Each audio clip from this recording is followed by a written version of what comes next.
Welcome everyone to the Cities in Action.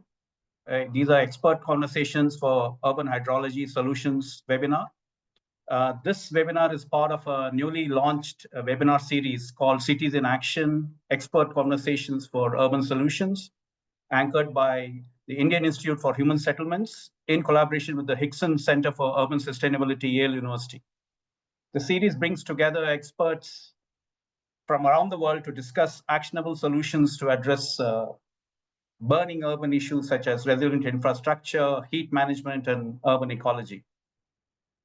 Today's webinar addresses issues around urban hydrology, and I'll just give you briefly the context and before I introduce our very eminent speakers. More than 50% of people are already living in some form of urban space or urbanizing space. And we know that urbanization has transformed the water systems, the hydrology. Urban spaces are very complex because we, of course, have the built infrastructure, but we do also have some of the blue, green, and gray infrastructure. We have a lot of impermeable surfaces. We have remnants of earlier ecosystems and managed ecosystems, which are part of the city. We have done a lot of things in the cities. We have dug up a lot deep into the ground. We have built high into the sky. We have roads and infrastructure that has changed the surface hydrology and in some cases even the topography. And cities are depending on distant rivers and wetlands for getting their water. So we really need to cut down on our water footprint. Apart from that, we have depletion of groundwater, possibly pollution of both surface and groundwater. As the cities heat up, we will require water for cooling our cities as well through vegetation and blue spaces. So, and with all these problems, cities are also places where a lot of innovation can happen. And given that we are increasingly living in these urban spaces and large slice of the world's population is going to be living in such places and urban spaces, this is the right time for us to look at solutions and creative experiments and innovations and learn from case studies from around the world. So, so having said that, I will now introduce our two very eminent scholars and practitioners of urban sustainability and water resources specialists. So Gerald W. Bright Jr., West Philadelphia native, is a proud civil servant. He has over 16 years experience working at the Philadelphia Water Department, where he has served as a researcher, project manager, and public educator. A lot of experience. In this time, his most notable contribution was spearheading the creation of the Green Stormwater Operations Unit. In August 2024, he became Assistant Director of the Mayor's Office of Clean and Green Initiatives, overseeing citywide cleaning and beautification efforts. His work tackles chronic quality of life issues while promoting greening initiatives for healthier ecosystems in residential and commercial areas. Gerald is also an alumnus of the Yale School of Forestry and Environmental Studies, having graduated in 2008. It's a pleasure to have you here, Gerald. Thank you, everyone. Second very eminent practitioner and scholar is S. Vishwanath. He's a civil engineer and an urban planner with 38 years of experience in water, wastewater, and sanitation management. He specializes in designing rainwater harvesting, and he does that himself. He practices it at home as well, and he sets a very good example for the rest of us in the city. Aquifer recharge, wastewater recycling, and eco-science systems. He's a visiting faculty member at Azim Premji University, Bengaluru, where he teaches a course on water. He also serves as a trustee at the Biome Environmental Trust and is a technical committee member for the Bengaluru Water Supply and Sewerage Board and Karnataka's Rural Development Engineering Department, contributing to the Jal Jeevan Mission, which is the Government of India initiative at providing safe and sustainable drinking water supply to every rural household. Vishwanath's work focuses on sustainable water management and urban planning solutions. Great to have you here, Vishwanath. So, so now that we have these folks from several thousand miles apart with very diverse and interesting backgrounds, I will now invite Gerald to make an opening set of remarks, about 5 to 7 minutes, and followed by Vishwanath. All right, well, thank you very much. I'm just going to share my screen here. So again, thank you everyone for the opportunity. I know we're working on 2 different time zones here. We're kind of morning and evening in India, but I will open by saying good day to everyone. And just let me jump in here. So my journey in urban hydrology took me from the watersheds and sewer systems of Philadelphia to the outfalls and finally the rivers and creeks of Philadelphia. And I just want to preface by saying, like, this journey in no way encompasses all the great work being done by the Philadelphia Water Department. It just merely skims the surface of all the great work being done around the country and the world to reach the goal of urban streams once again being fishable, swimmable, and drinkable. So to start, I'd just like to set the stage for the actors and the actions by pointing out what makes urban streams so urban. The distinction primarily for me between urban and forested streams has to do with their respective watersheds, and it's most obvious in wet weather. Urban streams, because of their linkages to urban watersheds full of impervious surfaces like rooftops, sidewalks, streets, compacted fields generate runoff from stormwater, whereas in forested watersheds, we know, after precipitation, they infiltrate and store stormwater before generating runoff. And to drain our impervious surfaces for the purposes of safety and public health and protection of property. We engineered all manner of inlets, drains, and sewer systems, and hence more water is being delivered faster to those water bodies. And this is the context in which myself and other hydrologists working in urban streams find ourselves. So in Philadelphia and many other cities in the country, especially the older ones, the majority of our sewer systems are combined, meaning that in wet weather, the combination of stormwater and wastewater travels through the same pipes to our wastewater treatment plants. The volume that exceeds the capacity of these pipes overflows to our creeks and rivers. 40% of Philadelphia has what we call a separate sewer. So although the storm sewer and the wastewater sewers are separated during wet weather, all of the constituents of stormwater in the separated system still is delivered directly to creeks, just without the wastewater component. So thus we have what many call the urban stream syndrome. So those flashy and destructive hydraulic processes that you see in the urban streams vary vastly from the gradual and perhaps even landforming processes that we observe in most of our forested streams. So just note the degraded water quality. You have issues along the lines of channel incision and bank erosion, which in the context of urban cities and the Philadelphia Water Department could expose critical infrastructure such as our interceptor sewers, which carry wastewater and stormwater to our wastewater treatment plants.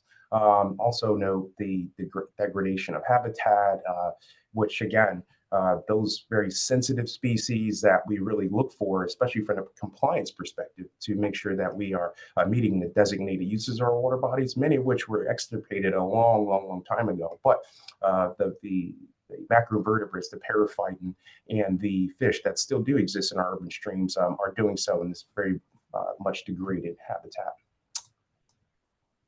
All right, so how did we get here? This is from the Philadelphia perspective, but what you're looking at here is a representation of Philadelphia's creeks and rivers prior to development.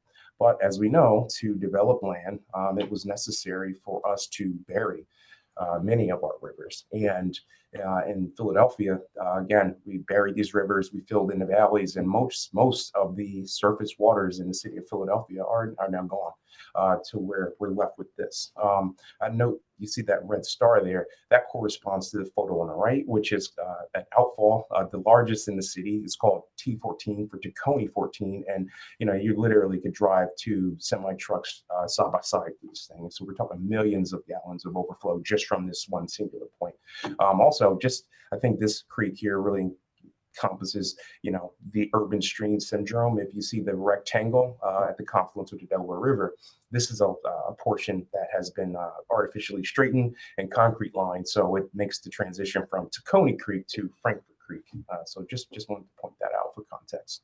So here's where my work comes in. So at the Philadelphia Water Department, I spent a lot of time thinking about the efficacy of stream restoration. So most of our stream restoration was done to protect critical infrastructure, such as our interceptor pipes and those associated manholes. But I spent a lot of time thinking about, yes, we can protect infrastructure, but are we creating habitat? Are we changing the depth and velocity regimes? Are we influencing sediment transport? And these are the things that are critical to biodiversity, so on and so forth. So again, I spent a lot of time modeling stream restorations, both in the pre-construction and the post-construction settings, to look for these differences, of course.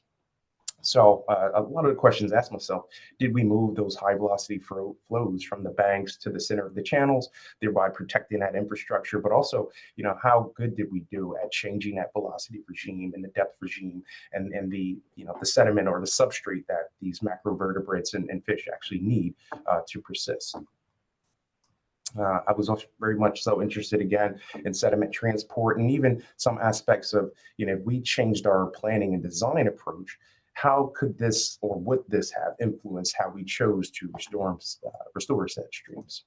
So again, this is just a look at the pre-restoration condition, and just kind of, having opportunities to model this habitat suitability for various macroinvertebrate or various fish species, And again, the aim was really to see, could restoration actually create habitat?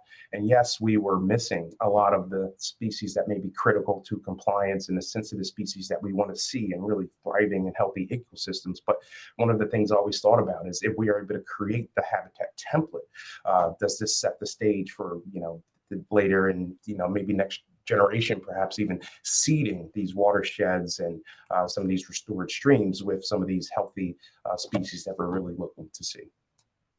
So the second half of my career, I really honed in on green stormwater infrastructure and in implementation. Philadelphia's Green City Clean Waters program is this very innovative approach for tackling combined sewer overflows. So long-term investment over 25 years. And the goal is really to go from an average of 60 plus overflows a year down to 4 after 25 years. Most of this was done and is being done with heavy investments in green storm infrastructure, of course, but also in targeted projects on the traditional gray infrastructure side, from water treatment plant upgrades to sewer lining and a number of other upgrades. So this was done through the implementation of a number of different stormwater management practices, from infiltration and tree trenches to bump outs, planters, and rain gardens in the public right-of-way. As well as the same or very similar practices on public facilities and city-owned vacant lands, as well as in our parks and recreation centers, which allows us to really build larger systems and not only just manage stormwater in the park setting, but pull stormwater into parks from as far as 10, 15, or even 20 blocks away through building these massive separated stormwater networks.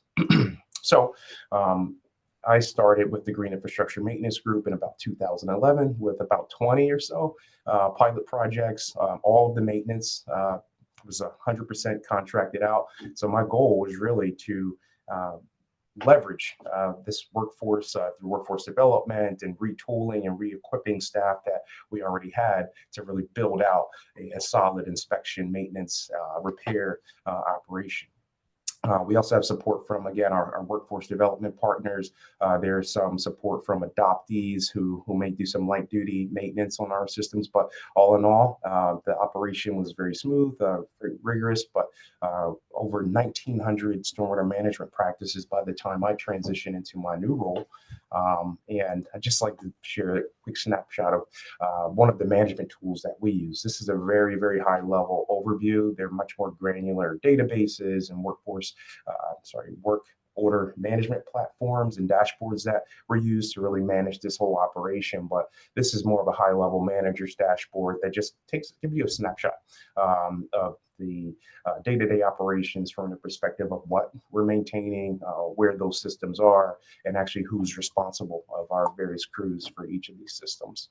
And I'll end here, but just giving you a quick snapshot of what it takes to get this all done. So this table was pulled from a report from fiscal year 2022. So sorry for the fiscal years, but I work in government. But in fiscal year 2022, we had around about 1,450 stormwater management practices, and it took over 27,000 individual work orders to cover the suite of inspection, maintenance, repair, retrofits, so on and so forth that was required to really keep these systems in compliance and thriving. So hopefully I was able to provide an overview of my urban hydrology journey, and thank you for your time. Thanks, Gerald. That was a really very fascinating look at the number of things that have been done in the city.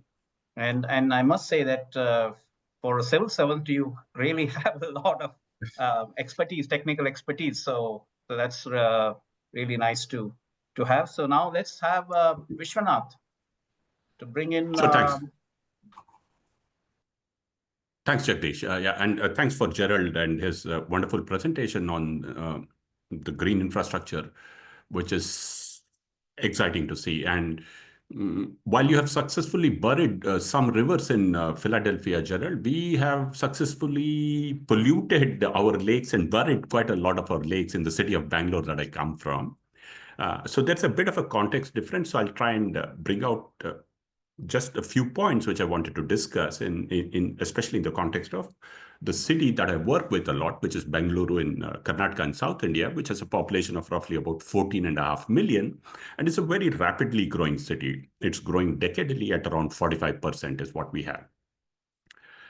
So here's how the urban hydrology of Bangalore can be imagined, and some salient points.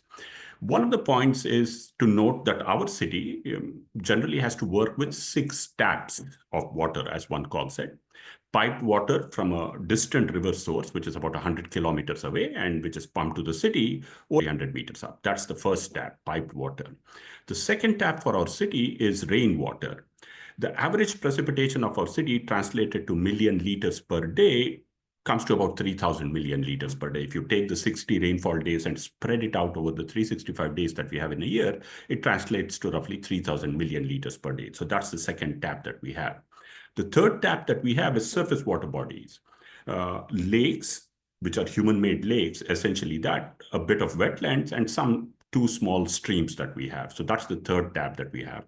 The fourth tap is groundwater, and this is in shallow aquifers and deep aquifers. The interesting fifth tap, which is called part of the urban hydrology thinking, is wastewater or used water. We have flows of roughly around 2,000 million liters per day of sewage. Some of it collected and treated in sewage treatment plants, some of it yet remains to be collected. That's the fifth tap. The sixth tap that we don't have is, of course, desalination or water from atmosphere, because we are far away from the sea. But that's the sixth tap that's available for some cities which are coastal in the Indian context and in other country contexts. So the basic job of an urban hydrologist would be to understand and manage these 6 taps effectively and efficiently. So what have we done in our city, which is a developing world city and a growing city? I think we've done a reasonably good job of meteorology. We've been able to set up close to 101 automatic weather stations in the city. And roughly we have 1 weather station for about 8 square kilometers, which means that we have granular data on rainfall patterns and rainfall intensities. And as we know in urban areas, rainfall intensity has been increasing. For us in Bangalore, 30 years back, we would design for a 60 millimeter per hour intensity rainfall. Now we design for 180 millimeter per hour intensity rainfall. This is due to the heat island effect and perhaps some amount of climate change, but we've understood rainfall intensities better, and so therefore we are better placed to do that. And there are good models which are now being developed on rainfall runoff. So one of the streams in Bangalore called the K100 has been designed by an architect called Naresh Narasimhan and his team. And they have looked extensively on these rainfall intensities and runoff that models that have provided them the data to be able to better design it. Of course, with some green infrastructure on the sides, we haven't still got along to doing the drain itself as green. So we are good with the meteorology and hydrology, but we are really poor with hydrogeology. When urban hydrology is to be considered, aquifers are a great place to store water in case we need it as groundwater in the future, and to mitigate the impacts of stormwater by allowing it to percolate and infiltrate into the ground. I think we need to do much more detailed mapping of our geology, of our hydrogeology, of our aquifers, especially our sub-aquifers, and to do a better understanding of it so that we're able to store it during flood events and use it during drought events or dry events. That's something that we need to do. Our master plans and our land use plans are way behind in terms of managing urban watersheds, whereas India has been very good with rural watersheds, both milli watersheds and micro watersheds, as we call them, between 5 to 10 square kilometers and 10 to 20 square kilometers of a watershed area. We're very good at understanding and managing rural and regional watersheds. The catchment is clear, the storage, the feeder channels are clear, the storage is clear, and the command area of utilization is clear. But we haven't put enough understanding into urban watersheds, and it's not developed as much as the rural watershed. So we need to do something in conjunction with our master plans. Our master plans should recognize urban watersheds as a unit of water and try and include them as part of the planning design of the city so that we don't face floods and our wetlands are protected. The third important differentiator for me is what I would call social hydrology, because water is what water does or what water is available, especially to the poor and informal sector of our houses in our cities. Many of our cities, luckily Bangalore is not that high in number, but many of our cities, like for example, Delhi or Bombay, more than 50% of the people are in informal settlements, slum settlements, or in the periphery settlements, which are very dense, congested, and generally occupy very difficult urban terrain and are therefore there is no supply, there's not sufficient supply of water and sanitation services, and they're prone to flooding. So to look at urban hydrology from a social hydrology perspective is very important, because the impact of both floods and scarcity of water is felt by the poorer sections of the populace. Then in terms of dealing with the water itself, what we've been able to do with policies and bylaws is to run some of them, which are trying to push citizens and buildings to be able to be better responsible for water. For example, every new building in our city is mandated to harvest a 60 millimeter rainfall event falling on the roof, right? So every building, every new construction should be able to store or recharge 60 millimeters of rainfall falling on the roof and 30 millimeters of rainfall falling on the paved areas around it. So therefore, can we sub-optimize and get the community to participate in managing water better? One of the examples is with rainwater harvesting. The other example is with treated wastewater, where more than 120 flats or buildings together have to have their own wastewater treatment plant and manage their wastewater internally as much as possible. The point that I wanted to make one more was the institutional framework, because one of the questions that come up is, why are we not able to better manage urban waters in our cities? The institutional framework is somehow fragmented, and we are not able to work on what's called integrated urban water management, where we work on all forms of water together as a plan or as an objective, which means that, for example, there will be a lake department which will be in charge of lakes. There will be the groundwater department responsible for aquifers, and there's the water supply board, which is responsible for pipe water and sanitation. Generally, they're not able to come together to sit and draw up a comprehensive plan together, which has convergence to be able to better manage waters. We need to crack that as we go forward. We need better coordination and convergence as we go. The last point that I want to leave the urban hydrology discussion as an idea is that cities have to place themselves in the river basin that they occupy, and perhaps they have a right to some of the waters from the river itself on the river basin that they have. But they also have a responsibility for the waters they consume. The more local waters that we consume, the less dependent we are on far-off waters, the better off we are in terms of cost and in terms of the price itself. But if a city can imagine itself as treated wastewater, treating all the wastewater and sending it to the hinterland, then it's possible that the city can reimagine itself as a water and fertilizer factory. So interesting possibilities are ahead of us. We need to respond to it institutionally and in terms of thinking and design. Thank you for the opportunity to intervene, Jagdish. Thanks, Vishwanath. That is a really very crisp and multidimensional view of the water systems and hydrology of Bengaluru. I mean, all cities are complex and very the contexts differ actually quite a bit. And so even though we call it all as urban hydrology, but we know that it can vary from literally from every 100 square meters to another, another neighboring area might have a completely different. The heterogeneity is something that is good to grapple with. So what I'm going to do now is I'm going to have Vishwanath and Gerald respond to a set of questions or topics of discussion, and very brief responses, maybe 30 seconds to a minute or two. So my first one is, I mean, I was also trained as a civil engineer many decades ago. And when we were taught catchment hydrology, we were taught water resources and so. But I'm just curious about, given the complexity of urban hydrology and water systems, what, in your opinion and experience, is whether this field is part of the training and experience of hydrologists and civil engineers who come out of colleges, institutes, and universities? Or is it that something like urban hydrology is often learned from experience and it's a little difficult and it's not really part of the curriculum? So it would be good to know from both of you where we are in terms of our capacity to understand and measure and respond to urban hydrological challenges. Sure. Well, I could jump in. I could say that I felt very prepared, coming out of grad school with the various internships and, things along those lines. I felt very prepared to tackle the what and to understand what was happening.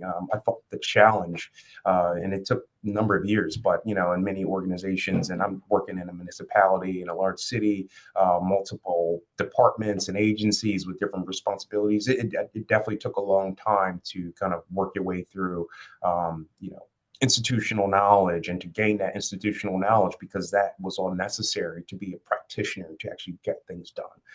I think too, one of the things that has to take place is engagement, interaction with stakeholders. So, the hydrologist in you may say, hey, let's start our stream restoration in the headwater streams, and we get those streams restored and we can start seeding them with macroinvertebrates and we'll meet our compliance goals. And in 20 years, you've got this utopia of urban streams, but the collapsed interceptor is smack in the middle of the stream segment, right? So, or there's political pressures, or stakeholder engagement, may move your project or your funding to a particular stretch, which so those things kind of happen. So it was that gaining institutional knowledge and really kind of framing your work as a practitioner, based on those things like funding and need, and so I think it does take a while, but I definitely feel, again, prepared for the what.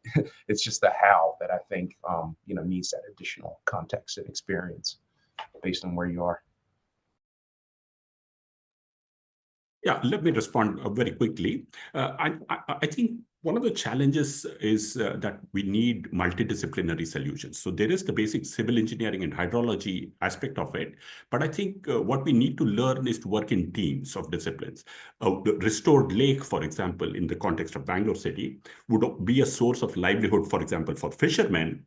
It would be an ecological spot in terms of wetlands and biodiversity, and it would also be a flood mitigator, let's say, right? So, but we need all these three disciplines to talk to each other and then be capable of designing. I think that skill set is slowly growing in the Indian context, and we need to develop it much more faster.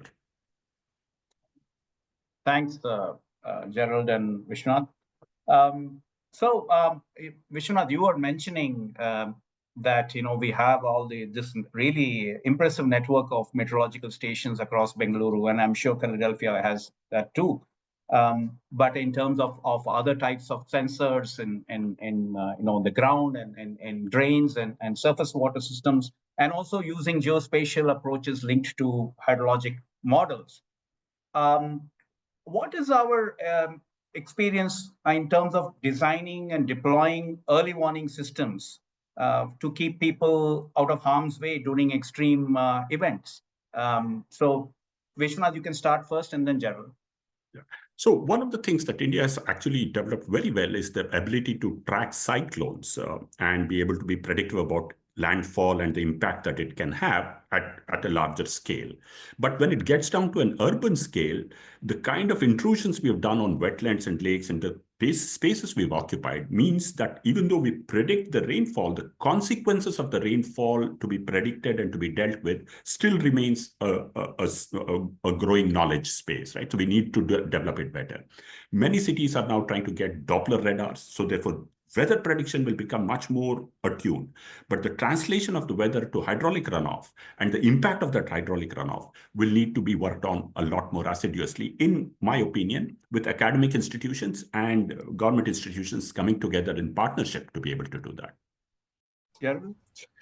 Yeah, and I could jump in here. So I think, Philadelphia, we're very fortunate because of where we're situated in the landscape. We're kind of nestled into the Delaware Valley. So we are protected in many regards from tornadoes and some of the influences of hurricanes. But we are, I think our most extreme event that happens here, the very heavy rainfall, and we talked about how quickly runoff generates. So we kind of do experience a lot of the localized flooding at the neighborhood level, where some of the residents may experience basement flooding in very extreme cases because of how some of our roadways are situated. We've seen a car may just be driving in a road and all of a sudden they're completely submerged. So some neighborhoods, because of the topography and how quickly, again, the inability for some of the roads to drain, we do see that. But in the most extreme of events, very heavy rainfall,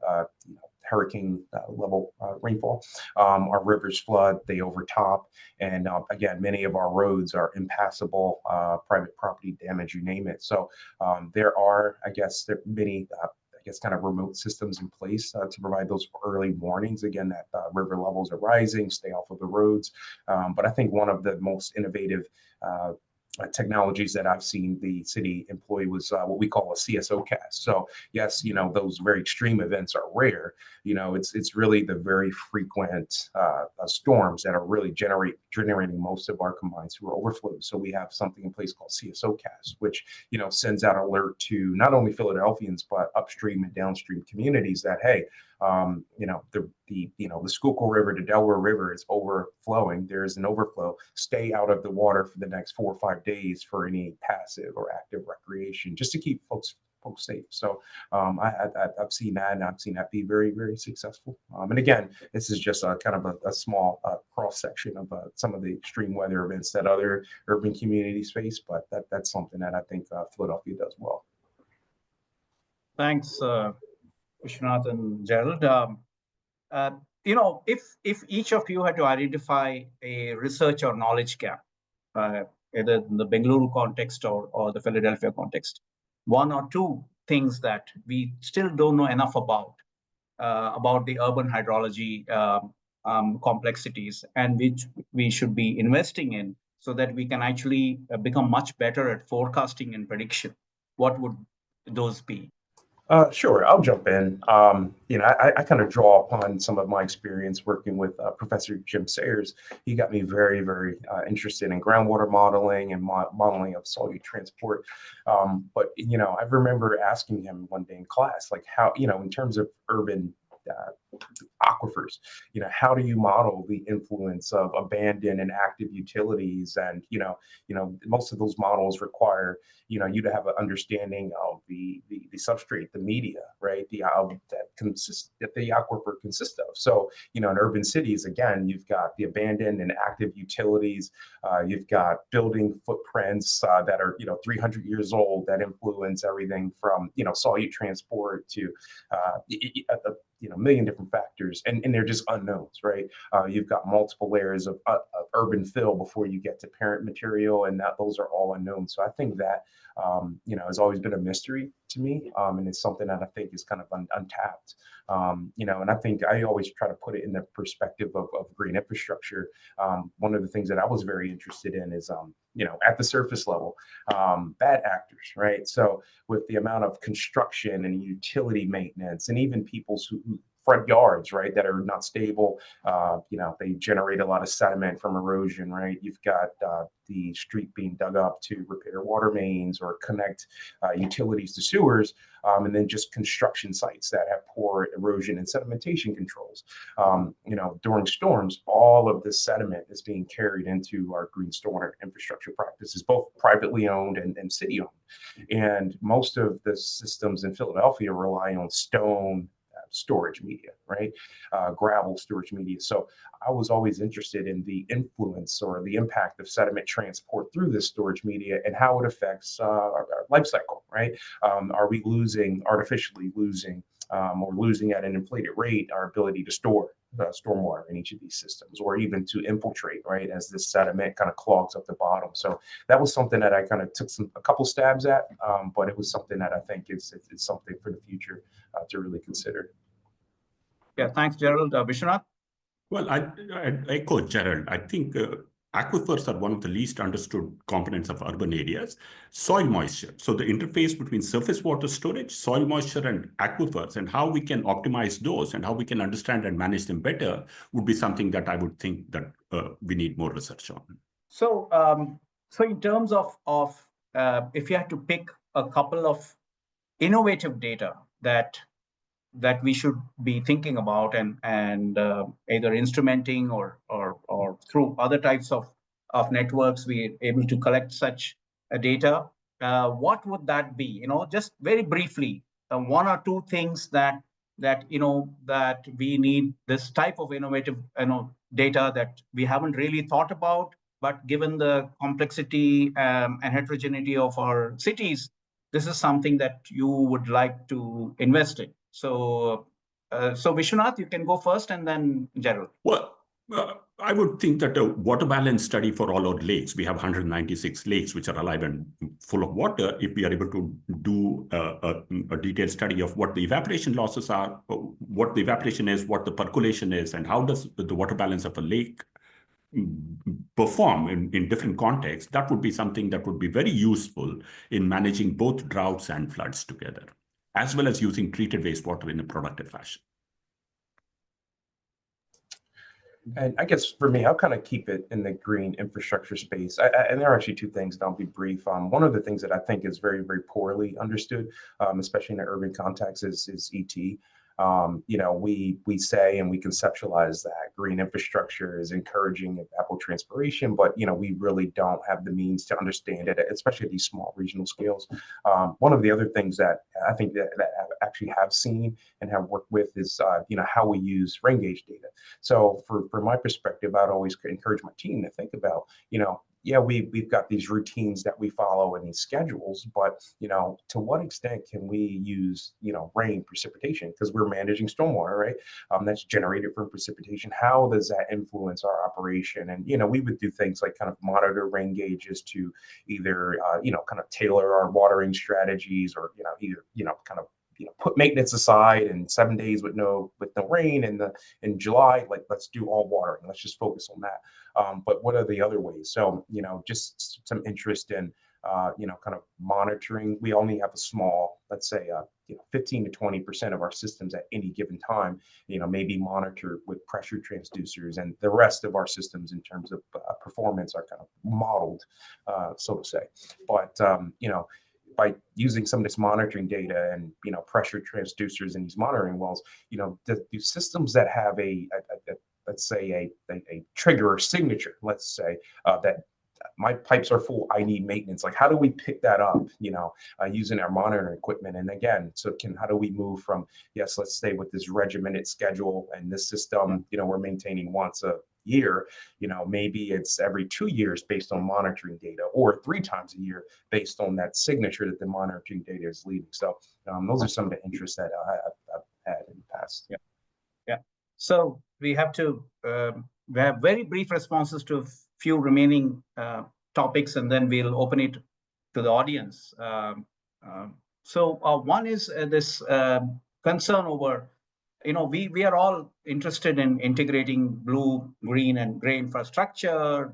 Nature-based solutions is now something it's a buzzword, but not always understood properly by many folks.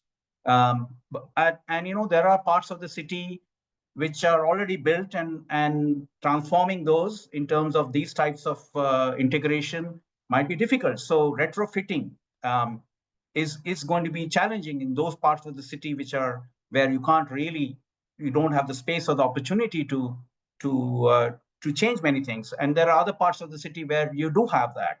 So any thoughts on how, both in terms of retrofitting, what can be done, and in terms of the spaces where we actually can plan afresh, what are the things that we ought to be doing? Vishwanath first.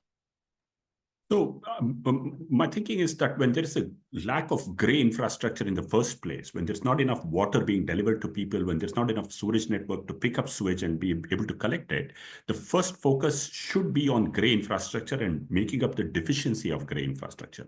Blue-green should also be considered wherever it's possible, but we should temper it with the fact that the knowledge or the working of the blue-green systems the knowledge comes from, let's say, China or Australia or from the United States, which are more developed in context, right? So therefore, we should take a balanced view between gray, blue, green. We should always try and integrate blue, green, but lay primary emphasis on gray first and get the gray correct. Okay. Gerald? Yeah, and I agree fully.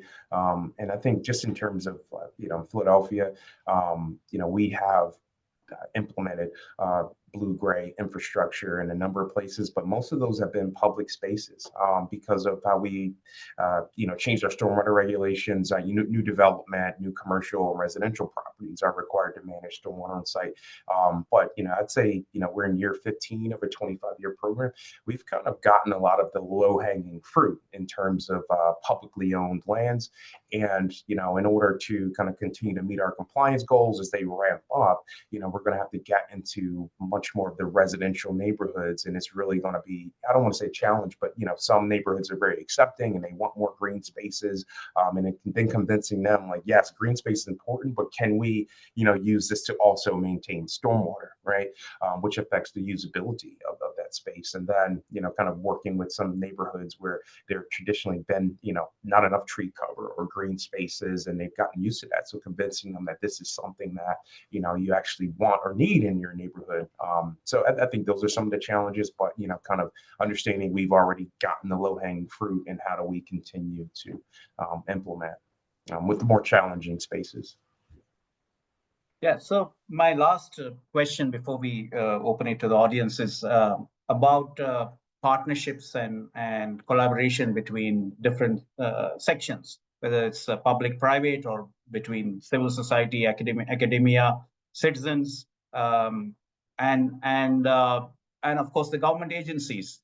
So it's messy, it's complicated, but I think some of the things that have been achieved in places like Bengaluru or Philadelphia I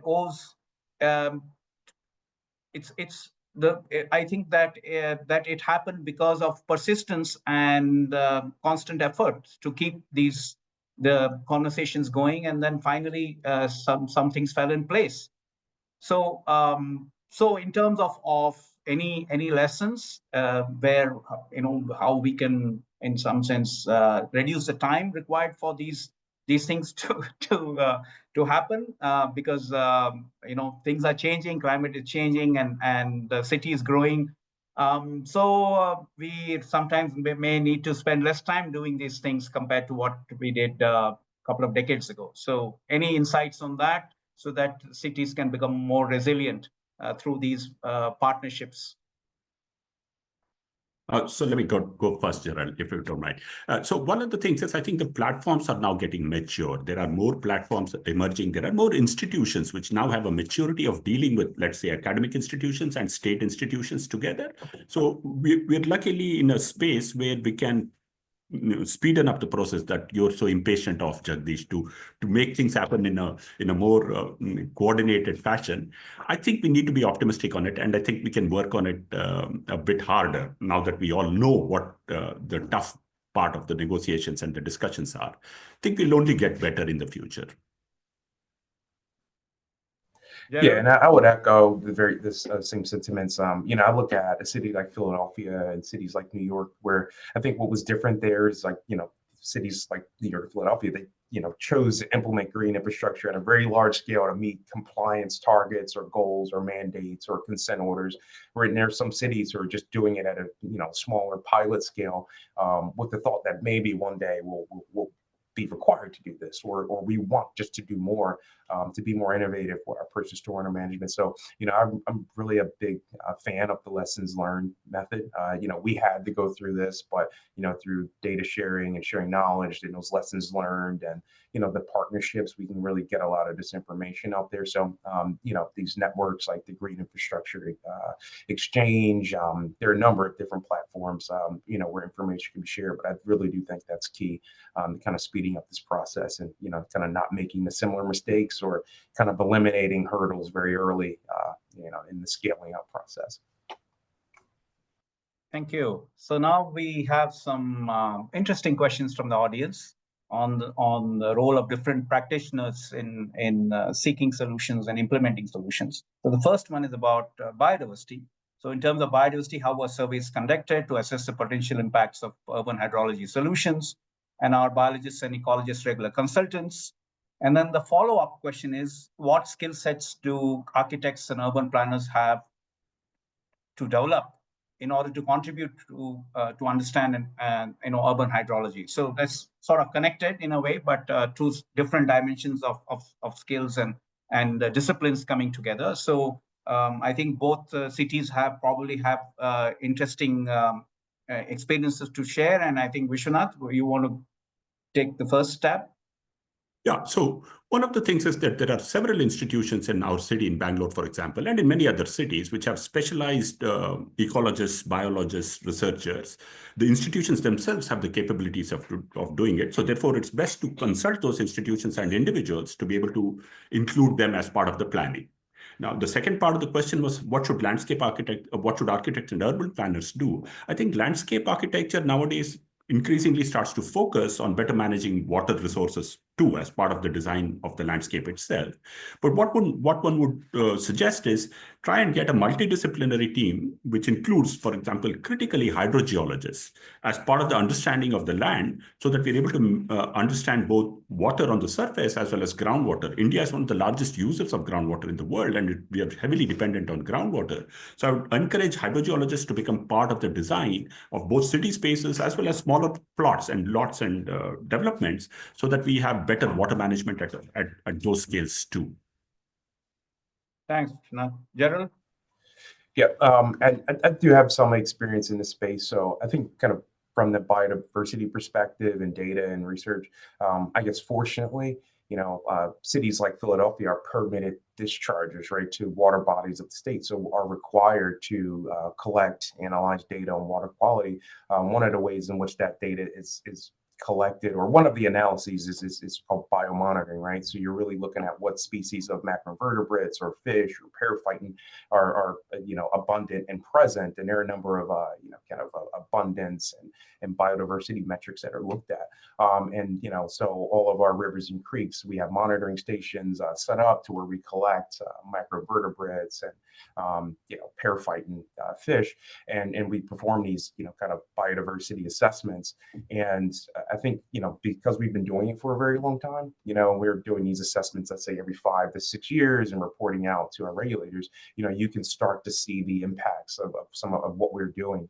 For example, on the Schuylkill River, we've got a fish ladder with a viewing window, and it's kind of monitors there, so we're seeing beavers come back and sturgeon, and it's being very uplifting to the scientific community. But I think aside from what we're actually seeing, the data is showing that we're getting back some of those more sensitive species that are desired, and that we really need to meet our compliance objectives. So again, having this long-term data series, you're able to see these kind of incremental improvements, which I think is great. Yes, thanks. The next question is actually a political ecology question, because people are exposed to different hazards depending on where they live in the city and what they do, the surroundings, the hydrology of that particular place. And also, even the solutions that we are implementing, they may affect different communities in very diverse ways. and and some folks are going to be more exposed to certain hazards and especially informal settlements. And often these are the same places where we also try to seek solutions, which may also end up impacting people in terms of where they live and the livelihoods and so on. So and also the access to green spaces, so that we have blue and green spaces, and they also need to be distributed. They are not very well distributed because of the nature of the hydrology and historical legacies and many other factors. And so access to blue and green infrastructure is also not, in terms of the benefits, may not be equally distributed. So these are just some issues related to that. Any thoughts on that? Very quick, 30 seconds. Sure. I could jump in really quickly. I think one of the great things about the Green City Clean Waters Initiative in Philadelphia is that, it requires this investment in green infrastructure in the older parts of the city. So yes, sure, that encompasses downtown, but, parts of North Philadelphia, West Philadelphia, where I'm from, and South Philadelphia, which are majority minority, have, older parts of the city, kind of in this post-industrial kind of phase of development, older housing stock, and it's forcing this investment in areas that historically did not have that investment in infrastructure, which is, again, by default is bringing green space that never existed, or, kind of accenting, some of the green space that may not have been in such great condition. So I think that's really great. And it's been exciting for me to work in this space for that reason. So Vishwanath, there's a question for you, which is also following up, which is on this, focused on solutions for water scarcity. And so, what could you also shed light on how government policies should be designed to effectively address water scarcity issues in Bengaluru?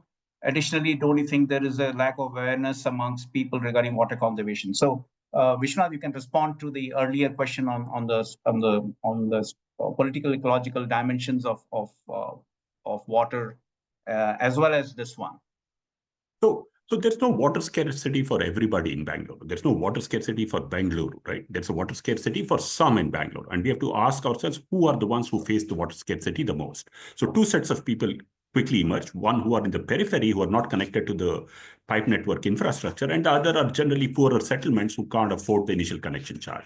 So therefore, we need social justice and equity and access as fulcrums on which we base our hydrology design, which is urban hydrology design, which I would call social hydrology. So yes, there is a great need, a great focus, which is required to the most deprived, the most marginal in our societies, so that they have first access to water, the rest can follow. And I completely agree with the green-blue infrastructure solutioning. It can get to be pro-rich in a certain fashion, so we need to be aware of that. We should make sure that people have the requisite gray infrastructure requirements first, and then the blue-green infrastructure access, so that there is equity in access to. So just a couple of follow-up questions. One is specifically for Vishwanath, the other one is for Gerald. So the Vishwanath, is there any city in India working on a dedicated stormwater network plan, strictly separate from wastewater, so that this plan becomes a basis for master planning involving different land use zones, build zones, etc.? All cities, in theory, have different stormwater drainage network and sewerage network. That's in theory. In practice, what happens is, because the sewerage lines run in the open drains and are inadequately designed, they overflow into the storm drains, and so therefore they mix up. But by design, they are separate. We aren't investing enough in our infrastructure of both stormwater and sewerage networks. We will get to that, because now there is a great deal of funding coming from what a program called Amrut of the Government of India is. We will get there, but it will take us 10 to 20 years by the time we're able to put in enough monies to get our stormwater and sewerage networks separate. Thanks, Vishwanath. So Gerald, there's a question on understanding the solution on sediment transport and its management in Philadelphia a little better. So please elaborate is the Sure. request, but don't spend too much time on it. No, yeah, and I think I tried to note that it's very much so a challenge. I can't say that I actually have solutions, but I think just awareness on the practitioner side that this is an issue that we should be aware of. But I think it's really going to come down to enforcement, which, you know, in a city like Philadelphia, you know, you got to prioritize new construction versus there's so many other things that have to be looked at. But hopefully, sediment transport and better erosion and sedimentation controls could be one of those things that we really, you know, work harder on enforcing as a city. Okay, so I think we have the couple of questions which are very specific. So I'm going to just try to ask them in one go so that we can get quick responses from you folks. If most of the houses or commercial buildings adopt rainwater harvesting in cities like Bengaluru, can it really reduce flash floods? Similarly, for bioswales in Philadelphia, how can we quantify the efficacy of these solutions for preventing urban flood events? And then the follow-up question is about restoration ecology work implemented with technology in urban hydrology. I think it's been answered in part, but riparian buffer zones along stream banks, planting of vegetation, permeable sidewalks for flood mitigation, and other innovations. So this is just sort of a mix of things. I think if you can weave through some of this and respond, the rainwater harvesting, bioswale. Let me take a shot at it very quickly. So one of the things is that if rainwater harvesting is done by each and every household and building in the city as it is mandated, then it will definitely have an impact on mitigating urban waterlogging and urban flooding. It's not only commercial buildings who have to do it, every building has to do it. And so if that is done at scale for 60 millimeter rains, there will be that impact. But will everybody do it? They won't, because they get cheap subsidized water. And that's a separate discussion in itself. Now, regarding riparian buffer zones, in the context of Bangalore, we are working on wetland restoration or restoration of tanks, and it's a very avid bird watchers group and ecological group which says that the current design is what they call a soup bowl design, which is like a concrete bowl, and so they want better ecological designs, and which includes these kind of riparian zones identification and making sure that the slopes are gentle and that they are allowing waders to come and so on and so forth. So yes, there's a need for more and more better ecological design in all our water bodies, including streams, rivers, and lakes and ponds. Yeah, and I'll second that. I think it definitely comes down to scale. In Philadelphia, you know, rainwater harvesting via rain barrels or stormwater planters is not required; it's voluntary. You know, we work with residents to kind of give them a rebate if they choose to voluntarily install one of these systems. We can help them to fund it, but it's not required. But I do agree, if it is really dramatically scaled up and everyone does it, I think by sure we would have an influence on urban flooding. And the one thing is, you know, our issues in Philadelphia have to do with the sewers not having enough capacity. So again, if everyone has rain barrels or rain harvesting devices, that stormwater generated by these rooftops do not ultimately find their way to a sewer, and therefore sewers, you know, we free up capacity. And again, add to that, you know, what we're doing to actively manage stormwater through green infrastructure at scale, you know, it can only help. And again, we can monitor that through the number of sensors that we have installed both at the outfall side, so monitoring what's going actually into the rivers and overflowing, as well as in our trunk sewers. So it is something that could be measured in Philadelphia. Okay, so this is going to be the last one, and this is one about AI actually. And as we know, DeepSeek is in the news, and we know that AI systems consume a lot of power and water as well. And so I guess the question is about how these could emerge as a threat to urban water resources, and also these data centers that can come up, and the technical corporations and will have disproportionate power, etc. So it's more on in some sense the political economy and political ecology of water and power consumption by AI and how that relates. So any thoughts on that? So one of the things, Jagdish, is to ask DeepSeek itself as to how to handle this problem, right, of data centers consuming heavy water. But not to be flippant about it, but also to look at AI as a solution. Treated reused water will emerge as one of the critical ways in which these data centers are supported, and they will have to fund the treated reused water. So we can look at it as an opportunity where they put in monies for funding wastewater treatment plants and then use the treated water for their water requirements. requirements alone, and don't put a load on freshwater systems, right? But still, it will have to work within the carrying capacity of that particular biome or that particular region. It can't be that we indiscriminately put data centers in places where water is very scarce.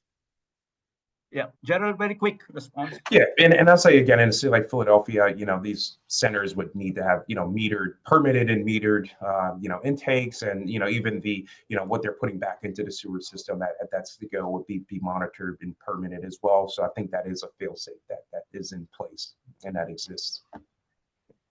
So, thanks, Vishwanath. Thanks, Gerald. Thanks to the audience. Thanks, Bajna, Neha, and everybody else, Colleen, who have, and other folks from the Hixon Center who have made this seminar series possible. I just want to conclude by saying that there is the next webinar is on 25th March at the same time. So that the focus of the third webinar in this series is going to be on urban heat. So that's also of great interest to all of us. And as the summer is progressing in Bengaluru, I think it will be an apt time for that webinar to happen.